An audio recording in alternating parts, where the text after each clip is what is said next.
नमस्कार मित्रांनो, मी डॉक्टर अविनाश सरगर. पत्रकारितेची आवड असल्यामुळं मी पत्रकारितेमधील बॅचलर इन जर्नलिझम ही डिग्री प्राप्त केलेली आहे. त्याच्यानंतर सध्या मी पत्रकारितेमधीलच जे पोस्ट ग्रॅज्युएशन असतं, मास्टर इन जर्नलिझम, हे सध्या मी करत आहे.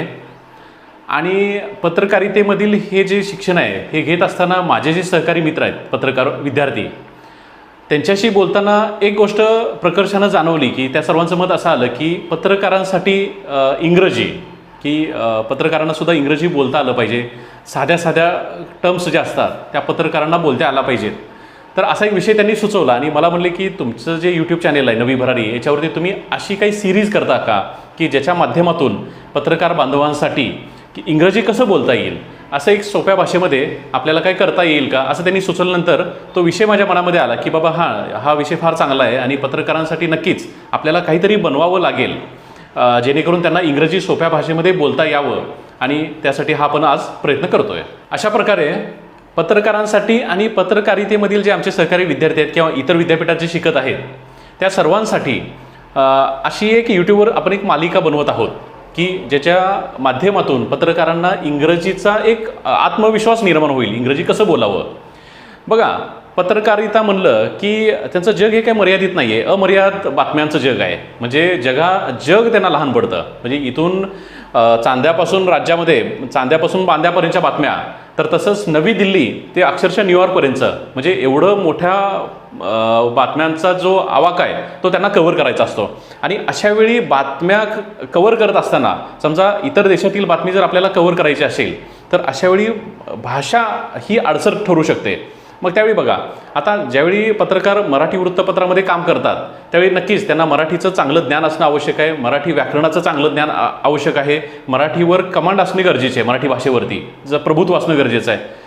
त्याचप्रमाणे ज्यावेळी याच पत्रकारांचा संबंध, बातम्यांचा संबंध हा इतर जगाशी येतो, थोडक्यात भारताबाहेरच्या ज्या बातम्या आहेत, आता सध्याचा जो ज्वलंत विषय आहे, जे अमेरिका असेल, इस्रायल असेल आणि इराण असेल यांचं युद्ध आहे, अशावेळी ज्या काही त्यांना इनपुट मिळतात पत्रकारांना परदेशातील, किंवा समजा एखाद्याशी संपर्क करायचा आणि तिथले काहीतरी स्रोत घ्यायचे आहेत बातम्यांचे, तर अशावेळी तिकडून जे इंग्रजी बोललं जातं त्या इंग्रजीचं आपल्याला चांगल्या भाषेमध्ये, मराठी भाषेमध्ये अनुवाद करता आला पाहिजे. आणि त्यासाठी जे इंग्रजीचं एक मूलभूत ज्ञान आवश्यक आहे ते घेणं गरजेचं आहे. आणि म्हणूनच हा सारासार विचार करून आपण पत्रकारांसाठी सोप्या भाषेमध्ये स्पोकन इंग्लिश ही एक मालिका आपण सुरू करीत आहोत आपल्या नवी भरारी या यूट्यूब चॅनलवरती. आणि मी आवाहन करतोय की सर्व पत्रकारांना की ह्या जी शृंखला आपण करतोय, सिरीज करतोय स्पोकन इंग्लिश सोप्या भाषेमध्ये, आणि याचा तुम्ही सर्वांनी लाभ घ्यावा हे असं मी आवाहन करतोय. खास पत्रकारांसाठी इंग्रजी शिका आणि बोला सोप्या पद्धतीनं ह्या मालिकेचा आज आपण पहिला भाग सुरू करतोय मित्रांनो. बघा, आता इंग्रजी जर शिकायचं आपल्याला, पण आपलं भाषेवर कमांड आहे आपल्या मराठी भाषेवरती, तर आपल्याला काळ माहिती पाहिजेत.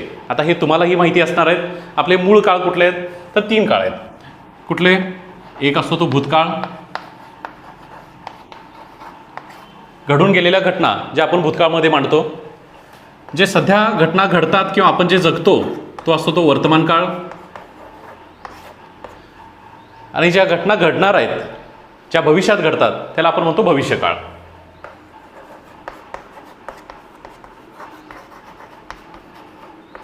बघा, हे काळाचे 3 प्रकार आहेत: भूतकाळ, वर्तमान काळ आणि भविष्यकाळ. एकदम साध्या पद्धतीने मी तुम्हाला सांगत आहे. पत्रकारांना किमान गोष्टी ज्या आपण जर शिकलो आणि त्या गोष्टींच्या जोरावरती आपल्याला इंग्रजी बोलायचं आहे. बघा, भूतकाळ, वर्तमान काळ, भविष्यकाळ. पुन्हा एकदा परत करतोय. भूतकाळ, घडून गेलेल्या घटना ज्या भूतकाळात घडलेल्या आहेत. वर्तमान काळ, जे सध्या चालू आहे, जे आपण जगतोय, ज्या घटना घडत आहेत सध्या त्या वर्तमान काळात. आणि भविष्यकाळ म्हणजे येणारा उद्याचा काळ किंवा भविष्यात होणाऱ्या घटना. हेच आपल्याला आता करायचं आहे इंग्रजीमध्ये भाषांतर, इंग्रजीमध्ये. बघा, काळ म्हणलं, हा जो शब्द येतोय काळ, वर्तमान काळ आणि भविष्यकाळ, ह्या शब्दाचा इंग्रजी शब्द आहे टेन्स. बघा पत्रकारांनो, मी पुन्हा एकदा सांगतोय, काळ तुम्हाला माहिती आहेत मराठीमध्ये भूतकाळ, वर्तमान काळ, भविष्यकाळ. आता आपल्याला काय करायचं आहे, आपल्याला इंग्रजी शिकायचं आहे. ते पण कसं आहे पद्धतीनं. ह्या शब्दाचा समानार्थी शब्द इंग्रजीमधलं जे भाग केलं तर त्याला टेन्स म्हणतो. बरोबर आहे. तसंच आता ह्या प्रत्येक शब्दाचा आपण इंग्रजीमध्ये अनुवाद करूया. भूतकाळ, घडून गेलेल्या घटना, त्याला म्हणायचं पास्ट टेन्स. त्याला म्हणायचं पास्ट टेन्स. वर्तमान काळ सध्याच्या घटना प्रेझेंट, आपण बोली भाषेत बोलतो प्रेझेंटला तो काय करतोय म्हणजेच वर्तमान काळ.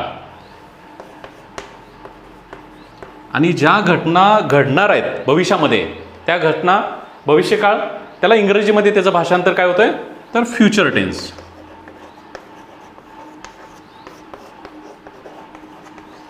बघा हा पहिला टप्पा आहे. ज्यावेळी आपण भाषेचं ज्ञान घेतोय, एक मराठी भाषेवर आपलं प्रभुत्व आहे, आपल्याला इंग्रजी भाषेवर प्रभुत्व गाजवायचं आहे, ते पण कसं साध्या पद्धतीनं. 3 प्रकारचे काळ, भूतकाळ, वर्तमान काळ, भूतकाळ, वर्तमान काळ, भविष्यकाळ. त्याचं इंग्रजी अनुवाद काय आहे? Past tense, present tense, future tense. बघा आपण पत्रकार म्हटलं तर बातमी हा आपल्यासाठी आत्मा आहे थोडक्यात, कारण बातमीच्या भोवती सारं जग फिरतं आहे, बरोबर आहे. आणि जर ती बातमी एखादी घडून गेलेली बातमी आहे म्हणजे थोडक्यात कुठल्या काळातली ती पास्ट टेन्स. आज एखादी घटना करंटला कुठेतरी चालू आहे, समजा आता करंटला युद्ध चालू आहे, प्रेझेंट टेन्स. उद्या मिटेल का नाही, म्हणजे आता अमेरिका, इस्रायल आणि जे इराणचं युद्ध चालू आहे ते भविष्यात मिटणार आहे नाही मिटणार आहे, त्याची स्थिती काय असणार आहे, तो येणार आहे फ्युचर टेन्स. लक्षात आहे. एक सोपं उदाहरण आहे, आपलं करंट उदाहरण आहे, ते तुम्हाला समजलं असेल. मित्रांनो इथंपर्यंत तुमच्या लक्षात आलं असेल की 3 प्रमुख काळ आहेत, भूतकाळ, वर्तमान काळ, भविष्यकाळ, पास्ट टेन्स, प्रेझेंट टेन्स आणि फ्युचर टेन्स. आता याच्या पुढचा टप्पा जाऊ आपण. याच्या पुढचा टप्पा काय? काळाचे उपप्रकार. भाषेवर तुमचं प्रभुत्व आहे तर उपप्रकार तुम्हाला माहिती आहेत. साधा काळ, चालू काळ, पूर्ण काळ आणि पूर्ण चालू एक प्रकार आहे. पण आपल्याला सध्या आपल्याला जितकं गरजेचं आहे बोलण्यावर कमांड येणं, त्यासाठी आपण सुरुवातीला ह्या 3चा अभ्यास करू. आता जो काळ आहे त्याचा आपण पुढच्यामध्ये आपण बघूया. साधा काळ. साधा काळ कशाला म्हणणार आहे? जी साधी वाक्यरचना आहे बोलीभाषेतली, त्याच तो साधा काळ. चालू काळ, एखादी घटना चालू आहे, थोडक्यात काय, आता मी तुमच्याशी बोलतोय ही चालू घटना झाली. आणि पूर्ण एखादी घटना पूर्ण झालेली आहे, माझं लिहून फळ्यावरचं झालेलं आहे, तर ही झाली पूर्ण काळातली रचना. त्याचे आता एक उदाहरण घेऊ. आता उदाहरण कुठलं घेऊया की आपल्या पत्रकार विद्यार्थ्यांना किंवा पत्रकारांना त्यांच्या जीवनाशी निगडीत असलेला महत्त्वाचा घटक कोणता आहे तर बातमी. आपण बातमीशी संबंधित एक उदाहरण घेऊ. काय घेऊया? समजा तुमच्याकडे एखादी बातमी आली वृत्तपत्राला, स्रोत म्हणून तुमच्याकडे कच्ची बातमी आलेली आहे. तुम्ही काय लिहिणार? मी बातमी. आता वर्तमान काळात आपल्याला लिहायचे म्हणजे मी बातमी लिहितो.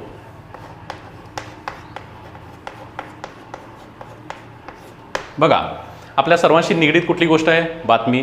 बातमीचं उदाहरण घेऊ म्हणजे जेणेकरून काय होणार आहे ते आपल्याला पटकन ग्रास्पिंग करता येईल, आपल्याला समजता येईल, समजून घेता येईल. मी बातमी लिहितो, हा झाला वर्तमान काळ. हीच घटना मी काल बातमी लिहिलेली आहे. म्हणजे कालच्या सदरामध्ये मी एखादा अंक लिहिलेला आहे, एखादी बातमी लिहिलेला आहे, काही जे लिहिलेलं आहे ते काय होणार आहे? मी बातमी लिहिली म्हणजे ती भूतकाळात घटना झाली. मी बातमी लिहिली. आणि हेच भविष्यकाळात काय होणार आहे? मी लिहिणार आहे म्हणजे मी बातमी लिहीन.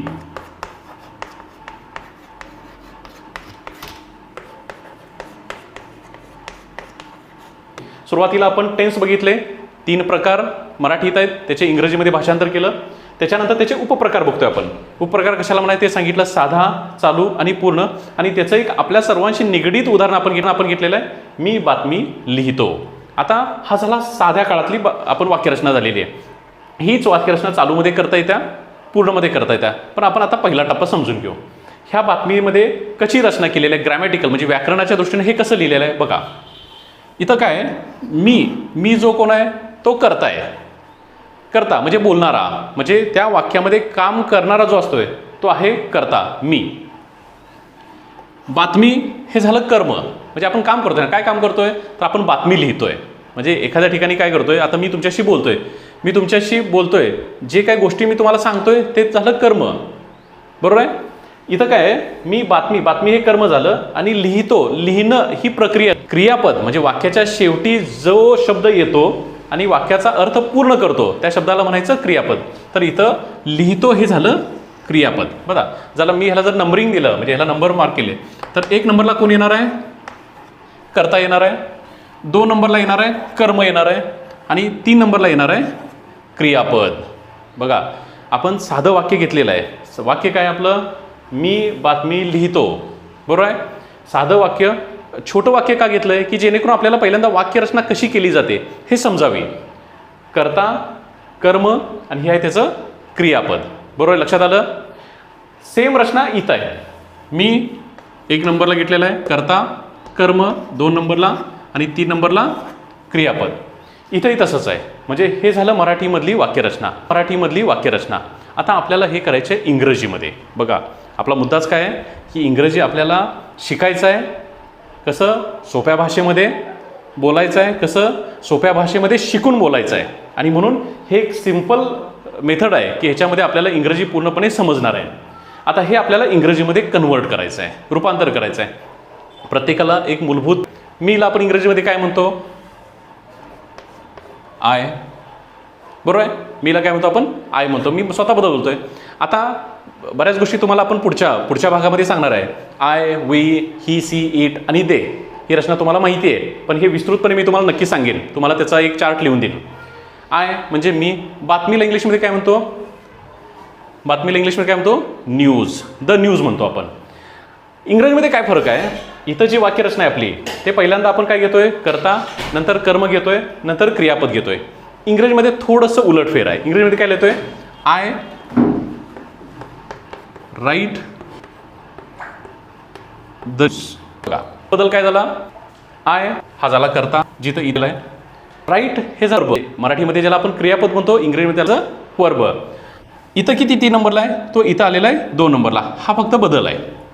मराठीमध्ये क्रियाच्या शेवटी येते, इंग्रजीमध्ये क्रिया एक कर्त्यानंतर क्रियापद येते. आणि हे झालं तुमचं कर्म. बघा फार अवघड आहे का? अत्यंत सोप्या भाषेमध्ये तुम्हाला मी सांगतोय पत्रकारांनो. तुमचा गणस वाढावा ह्यासाठी ही शृंखला सुरू केलेली आहे. त्यामुळे कुठल्याही व्हिडिओमध्ये कुठं स्किप करू नका. प्रत्येक मुद्दा लक्षात घ्या. आपण टप्प्याटप्प्यानं चाललेलो आहे. 3 काळ सांगितले, प्रेझेंट टेन्स, फ्युचर टेन्स हे बेसिक झाले. त्याचे उप सांगितले साधा, चालू, पूर्ण. बरोबर आहे. आणि त्याचं एक आपल्याशी निगडीत पत्रकाराशी निगडीत आपण उदाहरण, मी बातमी लिहितो, याचं इंग्रजी रूपांतर आपण केलेलं आहे. हे साध्या भाषेमध्ये. आता साध्याला इंग्लिशमध्ये काय म्हणतात? सिम्पल. बघा उत्तरही तुमच्याकडून येणार आहेत. साध्याला सिम्पल, चालू कंटिन्युअस आणि पूर्ण एखादी गोष्ट पूर्ण झालेली आहे म्हणजेच काय? Perfect.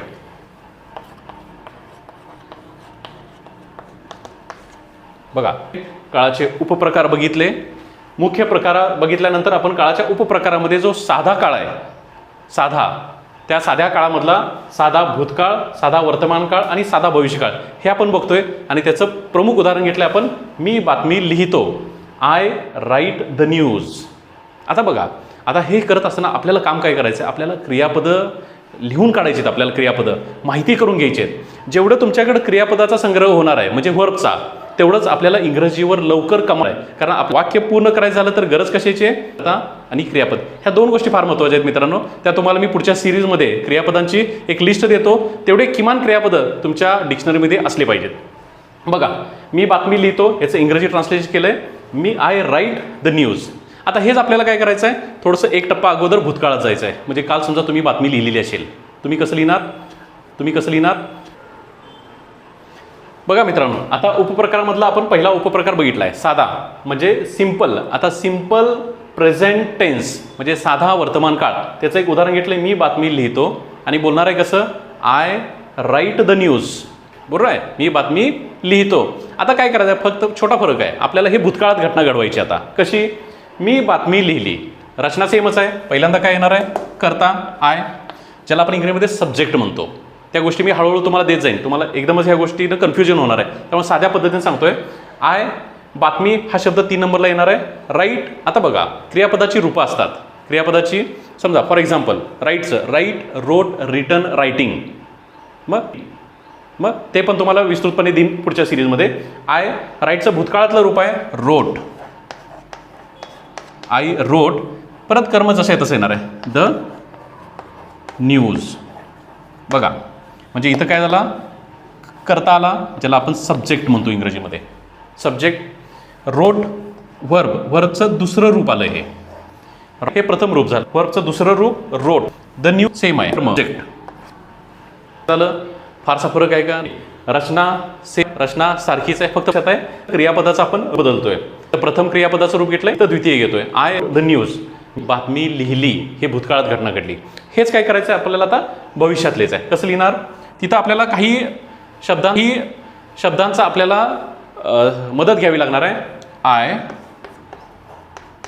Will write the news. बघा, मांडणी तशीच आहे, फक्त बदल काय, आय विल राईट घेतलेलं आहे पण, म्हणजे क्रियापदाचं जिथं वर्तमानातलं रूप आहे ते जसं आहे तसं ठेवलेलं आहे, फक्त इथं विलचा वापर केलेला आहे. I will write the news, मी भविष्य काळात एखादी बातमी लिहीन, ही अशी रचना होणार आहे. समजलं? बघा, पहिल्यांदा परत एकदा सांगतो, आपण 3 मुख्य काळ बघितलेले आहेत, त्यातले उपप्रकार 3 बघितलेत, साधा, चालू आणि पूर्ण. त्यातला पहिला उपप्रकार आपण पूर्णपणे तुम्हाला स्पष्टीकरण दिलेलं आहे. साधा म्हणजे simple present tense, simple past tense, simple future tense. त्याची उदाहरणं घेतलेली, त्याची रचना तुमच्या लक्षात आली असेल. हे बघा, गडबड अजिबात करायची नाही. अभ्यास करताना किंवा हे समजून घेताना तुम्हाला टप्प्याटप्प्यानं जावा. तुम्ही व्हिडिओ जर स्किप केला तर तुम्हाला कन्फ्यूज होणार आहे. तुम्ही टप्प्याटप्प्यानं समजून घेतला तर तुमचा आत्मविश्वास हा नक्की वाढणार आहे. आणि मुळात हे करतोय कोणासाठी, आपण पत्रकारांसाठी आहे. त्यामुळं आपण टप्प्याटप्प्याने ह्या गोष्टी शिकून घ्यायच्या, जेणेकरून आपल्याला इंग्रजीवरचा जो आपला कॉन्फिडन्स आहे बोलण्याचा, लिहिण्याचा, पहिला टप्पा आपल्याला लिहायचा आहे आणि लिहित लिहित हे शब्दांचा उच्चार करायचे आहेत. उच्चार का करायची, जेणेकरून आपल्या जिभेची जी मुवमेंट आहे, म्हणजे भाषेवरचं कमांड आहे, ते चांगल्या पद्धतीनं तुम्हाला बोलता येईल. I right the news, I wrote the news, I will write the news. अशा पद्धतीनं तुम्हाला हे बोलत करायचे आहेत गोष्टी. आणि फार अवघड आहे का? आणि एवढं चांगला प्लॅटफॉर्म आपण आपल्या नवी भरारी या चॅनलवरती उपलब्ध केलेला आहे. याचा तुम्ही सर्वांनी लाभ घ्यायचा आहे. बघा मित्रांनो, आता पहिला उपप्रकार संपलेला आहे, सिंपल प्रेझेंट टेन्स किंवा सिंपल पास्ट टेन्स किंवा सिंपल फ्युचर टेन्स. आता उपप्रकारचा बघूया. कोणता? चालू. वर्तमान काळामध्ये प्रेझेंट टेन्स, पास्ट कंटिन्युअस भूतकाळ आणि भविष्य फ्युचर कंटिन्युअस टेन्स, हे 3 उपप्रकार आहेत. तर त्याचं मगाशीच आपलं जग कशावरती फिरतंय, बातमी फिरतंय. आणि तेच उदाहरण घेऊया. प्रेझेंट टेन्समध्ये आपण काय म्हणणार आहे, वर्तमान काळामध्ये मी लिहित, म्हणजे तुम्ही आता तुमच्या समजा वृत्तपत्राला आणि तुम्ही एखादी लिहित आहे, तुम्ही काय लिहिणार, मी लिहित आहे, हीच काळ झाला. ह्याचा इंग्रजीमध्ये भाषांतर करायचं. कसं करणार, सेम झालं, मी आय. आता इथं काय होणार आहे, काही सहाय्यकारी क्रियापदाची आपल्याला मदत घ्यावी लागणार. आता त्याला ऑक्झिलरी म्हणतात. आता ती सहाय्यकारी कोणती, तर ते टप्प्याटप्प्यानं तुम्हाला चार्ट करून देतो, तुमच्या लक्षात येईल. आता गरजेपुरतो काय, मी बातमीत आहे, I am writing the news. बघा, बदल काय मध्ये, I am writing the news. I हा जसा आहे तसा राहिला आहे. हे सहाय्यकारी क्रियापद आहे. एम रायटिंग, मूळ क्रियापदाला आयएनजी प्रत्यय लागलेला आहे. क्रियापद कुठला आहे, राईट आहे, त्याला फक्त आयएनजी लावायचा आहे. तो होणारा जो इथला बदल आहे तो आपण टप्प्याटप्प्यानं समजून घेऊ. मूलभूत ढाचा काय बदलला आहे, फक्त आय एम. होणारा जो इथला बदल आहे तो आपण टप्प्याटप्प्यानं समजून घेऊ. मूलभूत ढाचा काय बदलला आहे, फक्त आय एम फक्त सोबतीला आलेला आहे. रायटिंग द न्यूज, ऑब्जेक्ट जसं आहे तसं राहिलेलं आहे. बरोबर आहे. सब्जेक्ट एम रायटिंग, इथं झालेलं आहे तुमचं वर्ब आणि ऑक्झिलरी वर्ब. बघा, परत एकदा समजून घ्या. याची रचना कशी आहे, सब्जेक्ट आहे, ऑक्झिलरी वर्ब आहे, त्याला सोबतीला जे मुख्य वर्ब आहे त्याला आयएनजी प्रत्यय लागलेला आहे आणि शेवटी आलेलं आहे ऑब्जेक्ट. हेच भाषांतर, म्हणजे ही जी रचना आहे तेच आपल्याला भूतकाळात आणायची आहे आणि भविष्य काळात न्यायची आहे. त्यामध्ये कसं होणार आहे बदल, I was writing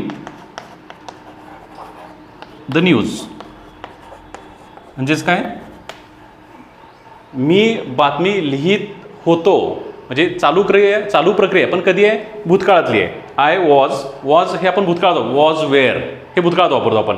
I was writing the news. हे जर भविष्य काळात, आय विल बीचा वापर करतोय. आय विल बी, बाकी सेम, रायटिंग द न्यूज. बघा, सिंपल प्रेझेंट टेन्स शिकलोय आपण. आता हा प्रेझेंट कंटिन्युअस टेन्स म्हणजे चालू वर्तमान काळ. त्याची रचना काय, मी बातमी लिहित आहे, I am writing the news. मी बातमी लिहित होतो, I was writing the news. बदल कुठं आहे, फर्ममध्ये बदल झाला आहे. बघा, बाकी रचना बऱ्यापैकी सेम आहे. आय तुमचा सब्जेक्ट तसाच राहिलेला आहे, ऑब्जेक्ट तसंच राहिलं आहे, त्यामध्ये काय बदल झालेला नाही. प्रत्येक ठिकाणी तसंच आहे, फक्त बदल कशामध्ये होतोय, तुमची ना बऱ्यापैकी सेम आहे. आय तुमचा सब्जेक्ट तसंच राहिलेला आहे, ऑब्जेक्ट तसंच राहिलं आहे, त्यामध्ये काय बदल झालेला नाही. प्रत्येक ठिकाणी तसंच आहे, फक्त बदल कशामध्ये होतोय, तुमची जी मांडणी आहे त्याच्यामधले जे क्रियापदांची मांडणी आहे म्हणजे वर्बची मांडणी आहे त्यामध्ये फक्त बदल होणार आहे. I was writing, I am writing, I will be writing. लक्षात येतंय. फार साध्या पद्धतीने मी सांगतोय. आणि हे एवढ्या सध्यापासून का सांगतोय की तुमचा आत्मविश्वास वाढावा. कदाचित तुम्हाला ह्या गोष्टी माहिती असणार आहेत. बघा, 2 उपप्रकार संपलेले आहेत, सिम्पल, कंटिन्युअस. आता शेवटचा राहिलेला आहे परफेक्ट, म्हणजे पूर्ण. एखादी घटना पूर्ण झाली त्यावेळी आपण काय करतोय, पूर्ण काळाचा वापर केला जातोय. म्हणजे पूर्ण वर्तमान काळ असेल, पूर्ण भविष्यकाळ असेल, पूर्ण भूतकाळ असेल किंवा पूर्ण भविष्यकाळ असेल. आता त्याचं इंग्रजी भाषांतर कसं आहे, present perfect tense, past perfect tense आणि फ्युचर परफेक्ट टेन्स. आता मगाशी आपण जे 2 उदाहरणं घेतलेली आहेत, साध्या वर्तमान काळात किंवा साध्या चालू वर्तमान काळामध्ये बातमीशी संबंधित, तेच उदाहरण आपण इथं कंटिन्यू करूया. मी बातमी लिहिली आहे, म्हणजे एखादी बातमी आपल्याकडे आलेली आहे आणि ती पूर्ण लिहिलेली आहे, त्याबद्दल लिहितो आपण मी बातमी, म्हणजे क्रिया पूर्ण झालेली आहे, मी बातमी लिहिलेली आहे. आता ह्याचं जर इंग्रजी भाषांतर करायचं झालं तर कसं करायचं, किंवा भूतकाळात मी बातमी लिहिली होती, म्हणजे पूर्ण क्रिया झालेली आहे लिहायची, ती भूतकाळ झाली, ती इंग्रजीमध्ये कसं करायचं, किंवा मी बातमी लिहिली असेल भविष्यकाळात, म्हणजे एखादा आर्टिकल लिहायचं आहे मला आणि मी त्यावेळी लिहिलं असेल तर पूर्ण क्रिया झालेली आहे, ते कसं कन्वर्ट करायचं आहे ते बघू आपण. सुरुवातीला प्रेझेंट टेन्समध्ये बघूया आपण. प्रेझेंट परफेक्ट टेन्स म्हणजे पूर्ण वर्तमान काळ कसं होणार आहे, सेम आहे बघा, रचनेमध्ये फारसा फरक नाही आहे. लक्षात काय घ्यायचं आहे, मी म्हणजे आपला सब्जेक्ट, आय, बदल कशामध्ये होणार आहे, आपण प्रत्येक टप्प्यामध्ये बघितलाय. बदल होणार आहे तो क्रियापदाच्या रचनेमध्ये बदल होणार आहे. I have written the news. बघा, वाक्याची रचना कुठं बदललेली आहे, फक्त ह्या बारकाईने लक्ष द्या, कुठं बदलतंय, हॅव रिटन. प्रत्येक ठिकाणी ज्यावेळी आपण सिम्पल प्रेझेंट टेन्स बघितला तिथली रचना काय होती, आय राईट द न्यूज. त्यानंतर आपण कुठला बघितला, continuous, I am writing the news. म्हणजे फक्त बदल कुठं व्हायला आहे, लक्षात घ्या, क्रियापदाची जी रचना आहे जिथं write, am writing, have written, ह्या 3 टप्प्यामध्ये फक्त बदल होतोय. सोपं आहे. एवढं जर तुम्ही तुलनात्मक अभ्यास केला तर तुमच्या लक्षात येईल. I have written the news म्हणजे मी बातमी लिहिलेली आहे, क्रिया पूर्ण झाल्या.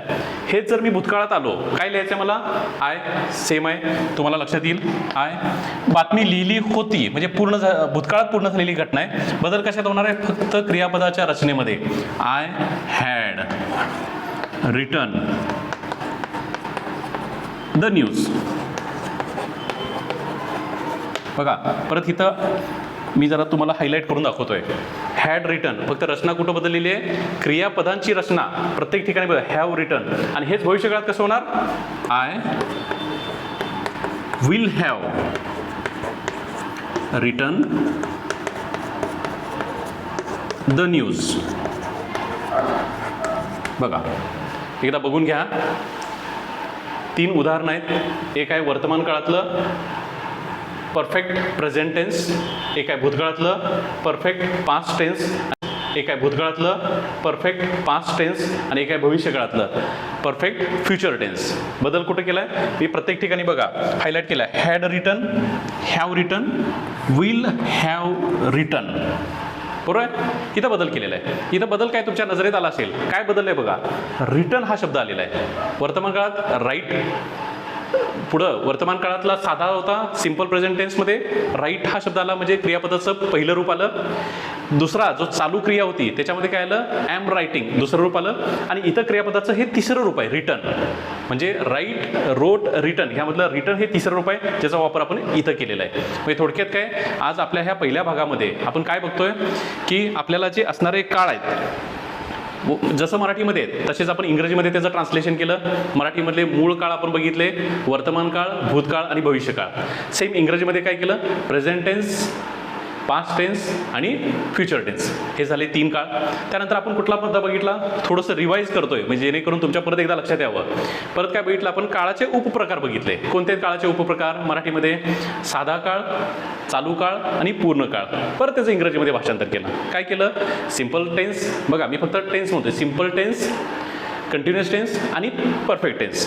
आता मी काय केले, ह्यांची बांधणी केली. कशी, समजा वर्तमान काळ आहे, सिम्पल प्रेझेंट टेन्स चालू आहे, कंटिन्युअस प्रेझेंट टेन्स आणि परफेक्ट प्रेझेंट टेन्स. लक्षात येतंय, तसंच पास्टमध्ये आणि फ्युचरमध्ये अशा पद्धतीनं आपण आज काय केलेलं आहे की काळाचे 3 प्रकार मूळ, त्याचे उपप्रकार, यांचे मराठीमधली उजळणी आणि त्याचं इंग्रजीमध्ये कसं रूपांतर होतंय हे पाहिलेलं आहे. आणि ही वाक्यरचना करताना आपल्या बातमीशी निगडीत आपण ही वाक्यरचना केलेली आहे. त्यामध्ये काय बघितलेलं आहे आपण, बदल फक्त आपल्याला काय करायचं आहे, क्रियापदाच्या रचनेमध्ये आपल्याला बदल करायचा आहे. ह्याचा आपल्याला चांगल्या पद्धतीनं अभ्यास करायचा आहे. बघा, हे करत असताना आपल्याला काय महत्त्वाचं आहे की आपल्याला नॉलेज कशाचं पाहिजे किंवा आपल्याला ज्ञान कशाचं पाहिजे, आपल्याला काय पाहिजे, शब्द संग्रह पाहिजे. ज्यावेळी आपण मराठीमध्ये बोलतो, तुम्ही मराठीमध्ये बातमी लिहिता, तुमचं मराठी भाषेवर प्रभुत्व आहे म्हणून तुम्ही ती बातमी चांगली लिहू शकता. हेच आपल्याला काय करायचं आहे, इंग्रजीवर आपल्याला आज बोलायला शिकायचं आहे. आणि मी सांगितलंय आपली शृंखला कशाची आहे, इंग्रजी आपल्याला सोप्या भाषेत, सोप्या पद्धतीनं आणि चांगल्या पद्धतीनं लिहायला शिकायचं आहे आणि बोलायला शिकायचं आहे. गरज कशाची आहे तुम्हाला, शब्दसंग्रहाची, ज्याला इंग्रजीमध्ये ओकॅबलरी म्हणतो आपण. म्हणजे आपल्याला शब्द पाठांतर हे तुम्हाला करता येण्यासारखं आहे. कारण आपण पत्रकार आहे, शेवटी आपल्या डोक्यामध्ये इतक्या गोष्टी राहतात, त्यामुळे इंग्रजी शब्द लक्षात ठेवणं काय फारशी विशेष गोष्ट नाहीये. त्यामुळं आज तुमचं काम काय आहे की तुमच्याकडे शब्दाचं भांडार वाढवायचं आहे. कुठलं, इंग्रजी भाषेमधलं शब्दसंग्रह वाढवायचा आहे. आणि काय काम करायचं गेल्यानंतर तुम्हाला ही जी क्रियापद आहेत, ही क्रियापदं शोधून काढायची आहेत. तुम्हाला तुमच्याकडे एखादी डिक्शनरी असेल त्यातून बघून घ्या, तुमच्याकडे शालेय अभ्यासक्रमातील एखादं डिक्शनरी असेल त्यामधून शब्द बघा. डेली रुटीनमध्ये जे शब्द वापरतो, डेली रुटीन म्हणजे कुठलं, काय, मी पुस्तक वाचतोय त्यामध्ये कुठला वाचणे, रीड शब्दाचा अर्थ आपल्याला कळेल, रीड. तसंच काय, मी जेवण करतोय, ईट. म्हणजे हे छोटे छोटे आधी उदाहरणं तुम्ही आधी समजून घ्या, ती पाठांतर करा. ह्याच्यावरचं टोटल डाटा जो आहे किंवा तुम्हाला जी काही माहिती लागणार आहे, मी टप्प्याटप्प्यानं तुम्हाला ती प्रोव्हाइड करणार आहे. पण जे तुमच्याकडे उपलब्ध जी काही पुस्तकं असतील किंवा उपलब्ध जे माहितीचा स्रोत आहे त्याचा तुम्ही सहज अभ्यास करू शकताय. इथं आपण पूर्णपणे विस्तृत चर्चा करू. तुम्ही कॉमेंटमध्ये मला आणि सांगू शकता की बाबा सर याबद्दल काय तुम्हाला बदल हवा असेल.